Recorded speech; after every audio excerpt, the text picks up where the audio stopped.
What's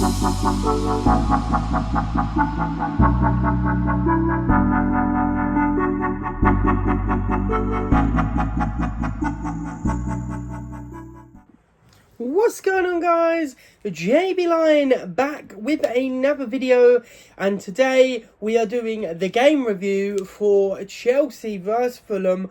Like we always say before any video, if you like the video, hit the like button. If you're new around here, hit the sub button. If you want to know when I upload, please do hit that bell icon, and let's just get straight into it. And what an absolute game it was. Obviously we started out the doors very quickly, quick fire. João Pedro, great header by Lacroix outwards to João Pedro, to Palmer, and then a beautiful ball through to João Pedro, who finished absolutely stunningly with a nice chip over the goalkeeper to make it 1-0. In that number 9 shirt that everyone was so worried about. He has got his first goal in it, and hopefully first of many, because he played absolutely amazing last night. We then moved on to we were calm, collected. Defence was playing really well. Everyone was doing their part. Then is it King? He looks insane, that young Fulham player. He's got a big future ahead of him. But King took a pop shot and it went in at the near post. Sanchez up to his criminal activities, as he always is every season. I don't know how many times I've said it time and time again that this goalkeeper needs to get out of this club. Or, if they want to keep him, have him as a backup goalkeeper. Put Penders in goal, because I feel like Penders, yes, he's only 20, but I feel like he will just be so good, and it might as well just start him now, because he's no worse, no better than what Sanchez is. So, hopefully we'll see Penders in the Luton game. But yeah, then moving on to the game went on. Then Lacroix with some absolute beautiful play, centre back to right wing, crosses it over the box, and Morgan Rodgers gets his first goal for Chelsea. And he did do the cold celebration with Cole Palmer. Like Cole Palmer once said in an interview, he's going to send the bailiffs around his house, and I'm sure Rodgers is going to wake up with the bailiffs at his door today for that celebration. But absolutely wonderful to see a player like Rodgers score and get that confidence really behind him.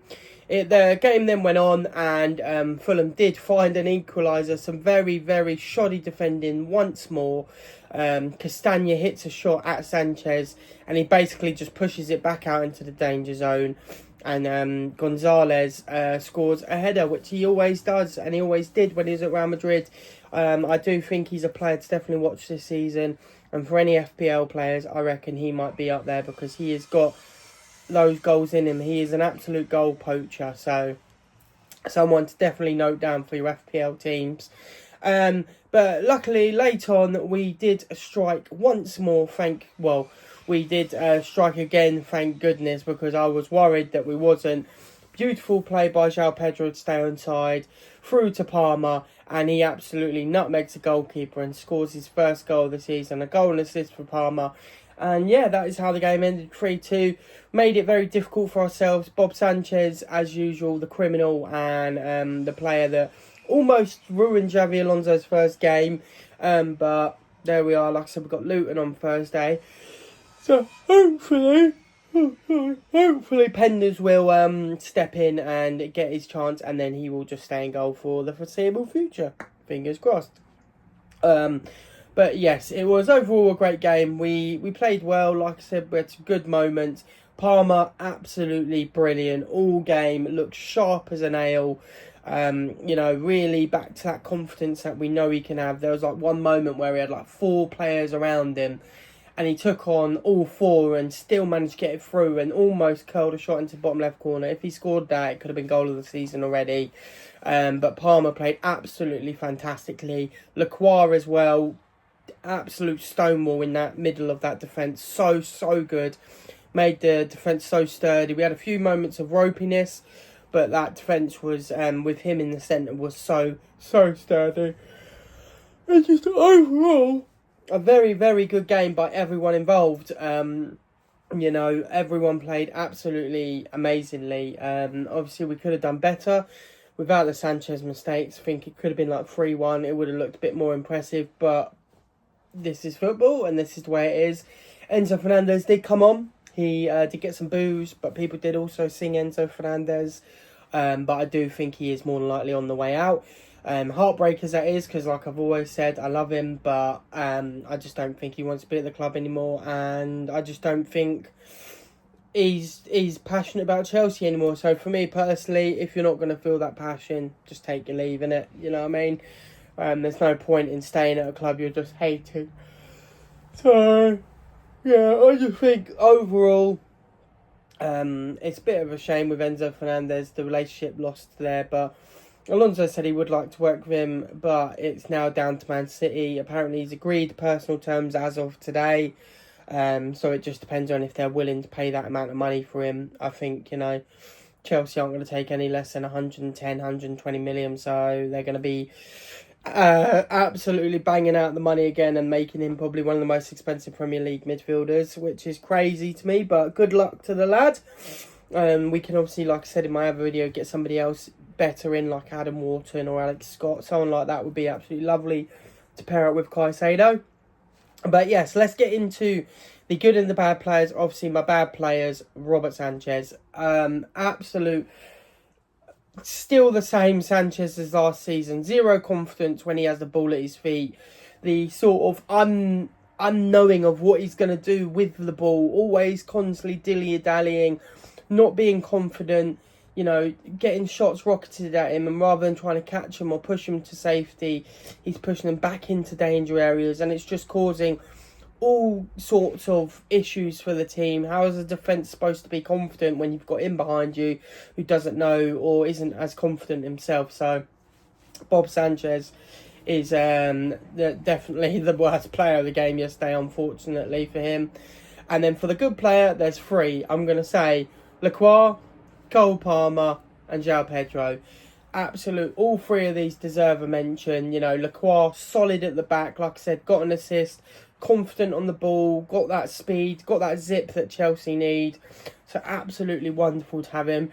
Cole Palmer back up to his normal tricks, very good, very calm on the ball, doing what he does the best, and that is being Cole Palmer, being confident on the ball, knocking it about, you know, playing relaxed football and just calming everything down and getting a goal, getting an assist, showing that he has still got it.